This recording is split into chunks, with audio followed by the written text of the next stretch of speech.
Welcome to Teaching Truth. My name is Glenn Cartwright, and we continue today with our studies looking at the life of this exciting and dynamic Bible character, Nehemiah. I invite you to turn, if you will, to Nehemiah chapter 1, which has been and will be the focus for our reflections this week. Yesterday we looked at the fact that Nehemiah, he went to God with the problem. Nehemiah's problem was that of the broken walls of Jerusalem, and we considered and challenged ourselves as to what our broken wall might look like and might be, and the need for us to go to God with the problem. And today we want to look at the third aspect of Nehemiah's life from Nehemiah chapter 1. And it's this, that Nehemiah, he confessed his part in the problem. He confessed his part in the problem. 800 miles from home. 800 miles from home. And Nehemiah willingly acknowledges his part in the problem of the broken walls. Now there is a wrong guilt. There are things that we can take on board that we're not meant to take on board. I have a file at home of various newspaper clippings and little stories, and one is of the New York blackout of 1977.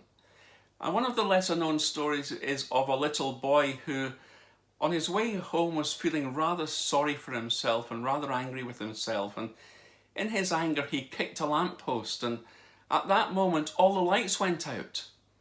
And you know, for the next 2 or 3 hours, he was so scared to go home because he actually thought that he had caused the blackout. There's a wrong guilt, but equally, there's a right guilt. Let me take you back to 1961 and to the Adolf Eichmann trial.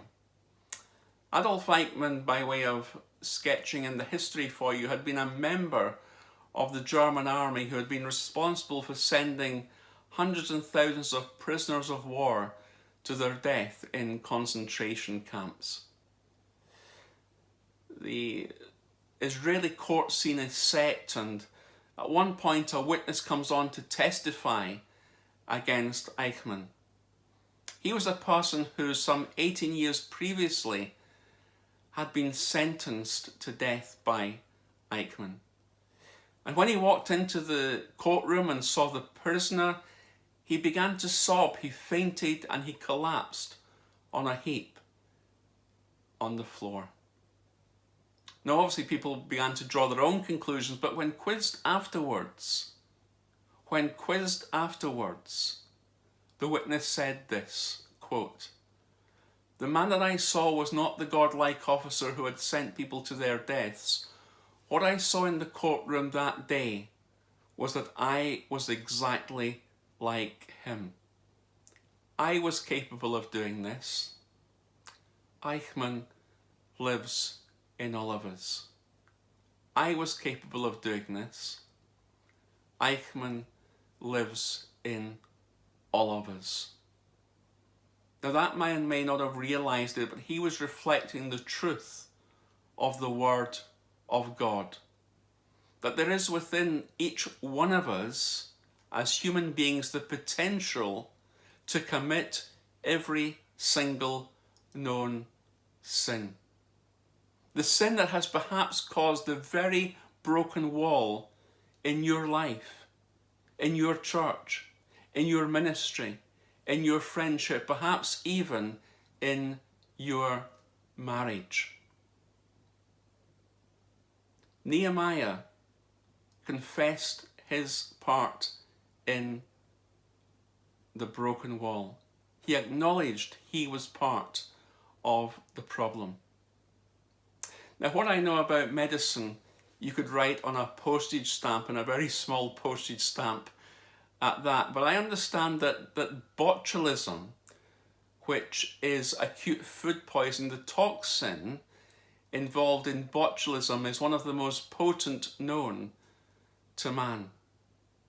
And Charles Durham, a medical scientist, writing in an article once, said that the toxin in botulism may be likened to a flea on a freight train that is 100 miles long, and when the flea gets on, it derails the whole train. That's the impact of the minute toxin in the body.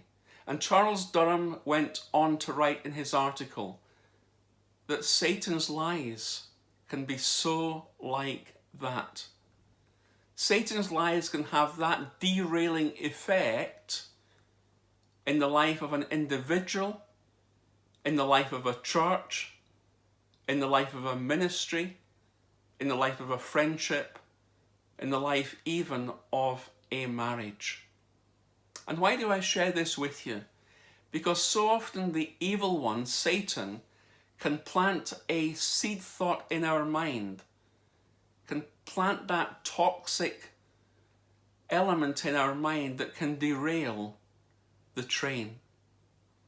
And I have to confess that in the past, Satan has planted lies in my mind about fellow believers.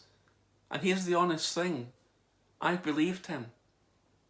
And if we're honest with each other, we will all put our hands up to that one. And friends, I believe that where a church is going forward, where a ministry is going forward, where a marriage is going forward, where anything is going forward, Satan will be active in trying to derail that train, in playing off believers against other believers, in causing tension, disunity, disagreements, unresolved grudges and hurts. And friends, we can often be part of the problem, and yet in all humility we need to come before God as Nehemiah did, and as we discovered yesterday in prayer, and to seek restoration and forgiveness and confess our part in the problem. So often it is so difficult for us to just say we're wrong, to acknowledge, to confess, and to say sorry. Nehemiah took his part in the problem seriously. Pause and reflect today on whatever your broken wall is, and ask yourself the question. Ask yourself the question, are you willing to acknowledge your part in the problem, in that broken wall? May God bless you and give you the strength as you do.